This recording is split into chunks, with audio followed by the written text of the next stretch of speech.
Hello viewers, good morning. आशा करता हूँ कि आप सभी स्वस्थ एवं अच्छे होंगे।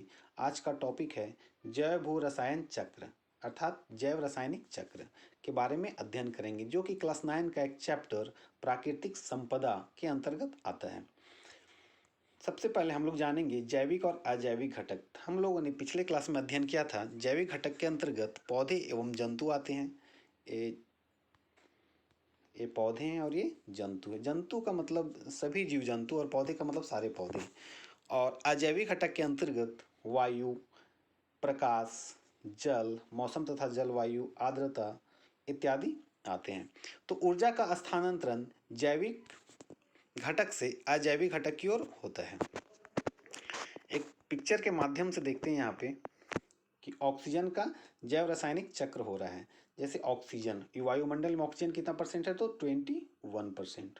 ओके, तो ऑक्सीजन को जंतु श्वसन के रूप में उपयोग करते हैं और कार्बन डाइऑक्साइड छोड़ देते हैं, जबकि प्रकाश संश्लेषण की प्रक्रिया में पौधे कार्बन डाइऑक्साइड का उपयोग करते हैं और ऑक्सीजन को उत्सर्जित करते हैं। ओके, और फिर वायुमंडल में मिल जाते हैं और फिर वायुमंडल से हम लोग क्या करते हैं, ऑक्सीजन को लेते हैं और कार्बन डाइऑक्साइड को छोड़ते हैं। इस प्रकार का एक प्रक्रिया हो गया, इसे बोलते हैं जैव रासायनिक प्रक्रिया।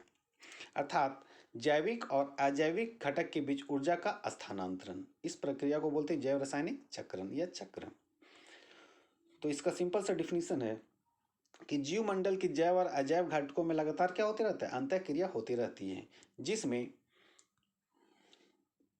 पौधे क्या लेते हैं, खनिज, जल, भूमि और वायु के माध्यम से क्या होते हैं, एक स्तर से एक उत्पादक स्तर में प्रवेश करते हैं और दूसरे स्तर से होते हुए अपने मुख्य स्रोत में स्थानांतरित हो जाते हैं। इस प्रक्रम को क्या बोलते हैं, रासायनिक चक्र। ओके, तो अब हम लोग जानेंगे जल चक्र होता कैसे है। तो हम लोगों ने पिछले क्लास में पढ़ा था कि वर्षा होता कैसे है। तो सिंपल सा इसका प्रक्रिया है कि समुद्र, झील और तालाब से जल क्या होते रहता है, वाष्पीकरण होते रहता है। और पौधों से जो जल वाष्पीकरण होता है उसे बोलते हैं वाष्पोत्सर्जन। तो जल हुआ, अब जल वाष्पित होकर कहाँ जाता है, वायु के माध्यम से वायुमंडल में, और वहाँ पे क्या होता है, संघनन होता है, अर्थात धीरे धीरे ठंडा होना शुरू हो जाता है। और जब ठंडा होता है तो वर्षा के रूप में क्या होती है, जल नीचे चली आती है। और जल कहाँ, फिर भूमिगत जल होता है। कुछ पेड़ पौधे जल को अवशोषित करते हैं और कुछ समुद्र में चले जाते हैं। फिर समुद्र का जल क्या होता है, वाष्पीकरण होकर फिर वायुमंडल में चला जाएगा। इस प्रकार से क्या है, जल चक्र है। यहाँ पे भी आप फिगर में देख सकते हैं। देखिए रिवर है, यहाँ से जल क्या हो रहा है, सागर में जा रहा है, समुद्र में जा रहा है। वहां से जल क्या हो रहा है, वाष्पित होकर वायुमंडल में जाएगा और फिर वर्षा के रूप में कहाँ गिरेगा, नीचे गिरेगा। और फिर यहाँ पे क्या हो जाएगा, फिर जल कहाँ जाएगा, समुद्र में जाएगा। इस प्रकार से प्रक्रिया है जल चक्र का। अब इसके थ्योरी के रूप में आते हैं हम लोग। वह पूरी प्रक्रिया जिसमें पानी जल वाष्प बनता है और वर्षा के रूप में जमीन पर गिरता है और नदियों के द्वारा समुद्र में पहुंच जाता है, जल चक्र कहलाता है। सिंपल सा है, वाष्पित और संघनन, वाष्पन और संघनन के माध्यम से जल कहाँ जाएगा, वाष्पित होगा तो जल आकाश में वायुमंडल में जाएगा और संघनित होकर फिर समुद्र में चला आएगा। ओके, जल कहाँ कहाँ, जलाशय कहाँ कहाँ है, तो महासागर है, समुद्र है, झील है, ये सबको क्या बोलते हैं। तथा जलाशयों का जल सूर्य की उष्मा के कारण वाष्पित होता रहता है। और पौधे मिट्टी से पानी को अवशोषित कर लेते हैं और प्रकाश संश्लेषण की प्रक्रिया के द्वारा इस्तेमाल करते हैं और ये वायु में वाष्पोत्सर्जन द्वारा जल को मुक्त करते हैं। तो पौधे भी वर्षा होने में काफ़ी महत्वपूर्ण भूमिका निभाते हैं। और तीसरा इंपॉर्टेंट है कि जंतुओं में श्वसन तथा जंतुओं के शरीर द्वारा वाष्पीकरण भी होता है। जंतुओं में भी वाष्पीकरण होता है, पसीना के रूप में वाष्पित होता है। ये भी जल क्या होते हैं, वातावरण में मिल जाते हैं। जलाशयों से होने वाले जल का वाष्पीकरण तथा संघनन हमें क्या देती है, वर्षा देती है। तो सिंपल सा वाष्पीकरण तथा संघनन के माध्यम से क्या होता है, वर्षा होता है। और कुछ जल क्या होते हैं, भूमिगत जल हो जाते हैं, भूमि के अंदर, अर्थात भौम जल। तो जल जो वर्षा के रूप में जमीन पर गिरता है तुरंत ही समुद्र में नहीं बह जाता है, इसमें से कुछ जमीन के अंदर चला जाता है। ये जल क्या बोलते हैं, भूजल का भाग बन जाता है या भूमिगत जल बन जाता है।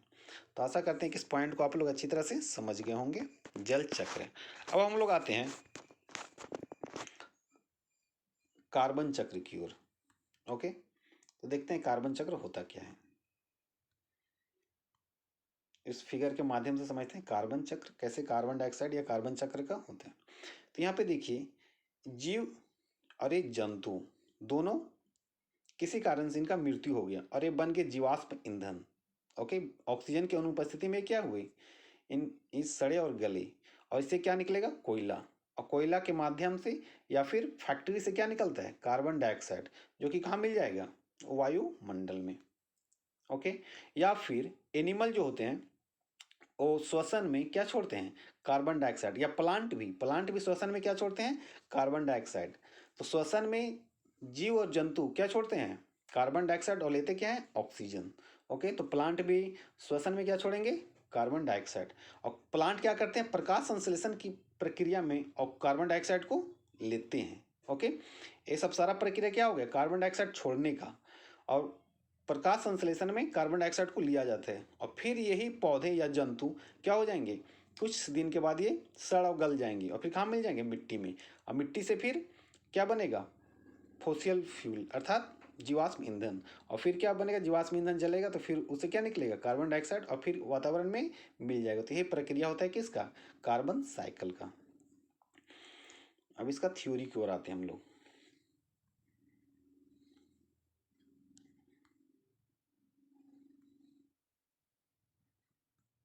कार्बन चक्र वायुमंडल में कार्बन तत्व का संतुलन बनाए रखता है। कार्बन का संकेत क्या होता है, तो सी। परमाणु संख्या बताइएगा, परमाणु संख्या इसका होता है 6। ओके, कार्बन पृथ्वी पर ज्यादा अवस्थाओं में पाया जाता है। तो कार्बन क्या है, पृथ्वी पर ज्यादा अवस्था में पाए जाने वाला एक तत्व है। यौगिक के रूप में यह वायुमंडल में कार्बन डाइऑक्साइड रहता है। कार्बन डाइऑक्साइड वातावरण में रहता है, जिसका परसेंट क्या है, 0.03%। ओके, और अलग अलग प्रकार के खनिज में कार्बोनेट और हाइड्रोजन कार्बोनेट पाया जाता है, जैसे सोडियम बाइकार्बोनेट। प्रकाश संश्लेषण में पौधे कार्बन डाइऑक्साइड गैस क्या करते हैं, ग्रहण करते हैं, जबकि छोटे कौन सा गैस हैं, ऑक्सीजन गैस। उत्पादक स्तर से कार्बन उपभोक्ता स्तर तक स्थानांतरित हो जाता है। उत्पादक स्तर मतलब पौधे कार्बन डाइऑक्साइड क्या करते हैं, लेते हैं, और उपभोक्ता उसे क्या करते हैं, छोड़ते हैं। तो एक प्रकार क्या हुआ, उपभोक्ता से कहाँ तक स्थानांतरण हो गया, उत्पादक स्तर तक। इसका कुछ भाग श्वसन क्रिया द्वारा कार्बन डाइऑक्साइड के रूप में वायुमंडल में चला जाता है। तो पौधे भी श्वसन में क्या छोड़ते हैं, कार्बन डाइऑक्साइड। जीव द्रव के अपघटन से, जीव द्रव का मतलब कि जीव द्रव का मतलब पदार्थ, छोटे छोटे जीव के अपघटन से अर्थात उनके सड़ने गलने से, विघटित होने से कार्बन कहाँ पहुंच जाता है, तो वायुमंडल में पहुंच जाता है। चलते हैं अब लोग नाइट्रोजन चक्र की ओर। ये बहुत ही इंपॉर्टेंट है, इसे समझने का हम लोग प्रयास करेंगे। तो नाइट्रोजन वायुमंडल में 78% अर्थात 78% है। लेकिन पेड़ पौधा डायरेक्ट नाइट्रोजन जो खनिज है डायरेक्ट वायुमंडल से नहीं लेते हैं। इसका बहुत तरह का तरीका है। पहला तरीका क्या है कि तड़ित द्वारा, तड़ित का मतलब कि जो बिजली चमकता है, तड़ित द्वारा नाइट्रोजन स्थिरीकरण होता है। इसमें क्या होता है कि जब तड़ित चमकता है तो मिट्टी में उपस्थित नाइट्रोजन के यौगिक खो जाते हैं। ठीक, तड़ित चमकने के बाद मिट्टी में क्या हो जाता है, नाइट्रोजन के यौगिक मिलने लगते हैं चमकने से। और दूसरा तरीका क्या है कि कुछ कुछ जीवाणु होते हैं जो कि क्या करते हैं, नाइट्रोजन को फिक्स करते हैं। तो जीवाणु में इस टाइप का बनाया गया है। कौन सा जीवाणु, राइजोबिजियम। ये जीवाणु जो है नाइट्रोजन को क्या करता है, फिक्स करता है, और कहाँ मिला देता है वो, मिट्टी में नाइट्रोजन के यौगिक को।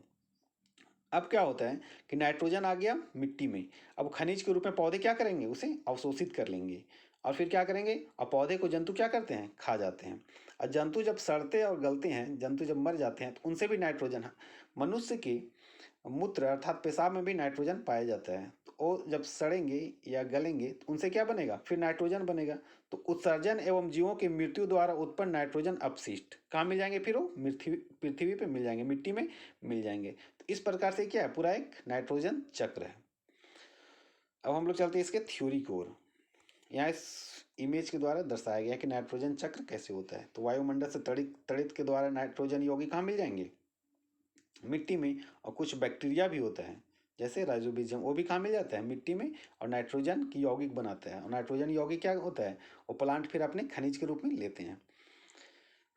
ओके, नाइट्रोजन चक्र। भूमि तथा पौधे में विभिन्न विधियों द्वारा वायुमंडल की स्वतंत्र नाइट्रोजन का नाइट्रोजनी यौगिक के रूप में स्थिरीकरण और उनके पुनः स्वतंत्र नाइट्रोजन में परिवर्तन होने का अनवरत प्रक्रम है, एक प्रकार का प्रोसेस है, जिसे क्या बोलते हैं, नाइट्रोजन चक्र। तो याद रखिएगा, वायुमंडल से डायरेक्ट प्लांट नाइट्रोजन गैस नहीं लेते हैं, इसे क्या किया जाता है, चेंज किया जाता है, किस में, नाइट्रोजन के यौगिक में। और इसमें कौन महत्वपूर्ण भूमिका निभाते हैं, तो कुछ बैक्टीरिया और गर्जन अर्थात तड़ित। अब हम लोग समझते हैं, वायुमंडल में 78% क्या है, नाइट्रोजन गैस है। प्रोटीन, न्यूक्लिक अम्ल, आरएनए, डीएनए, विटामिन का आवश्यक घटक है।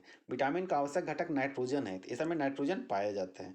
प्रोटीन, न्यूक्लिक अम्ल, आरएनए, डीएनए में क्या पाया जाता है, नाइट्रोजन घटक।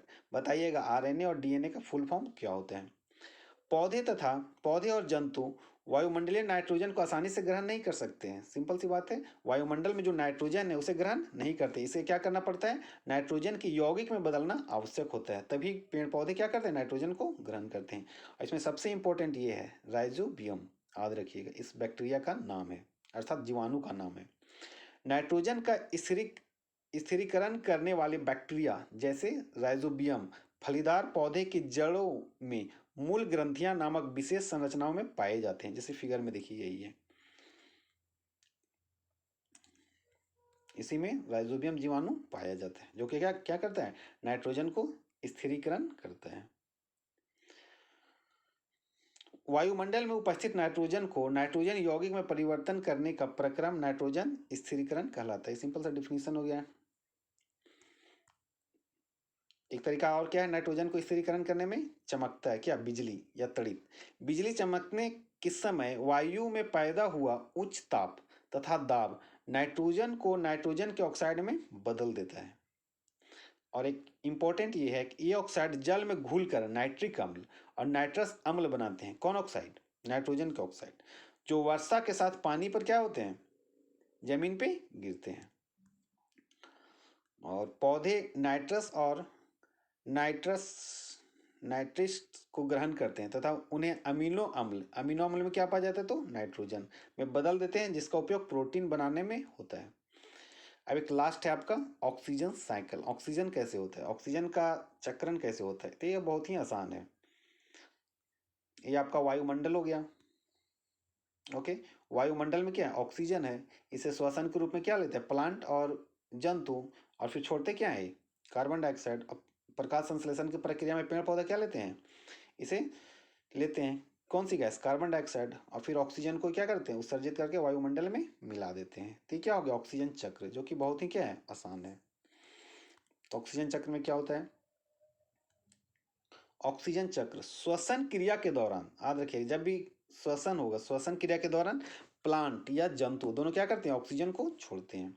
श्वसन क्रिया के दौरान पौधे और जंतुओं के द्वारा ऑक्सीजन वायुमंडल से लिया जाता है।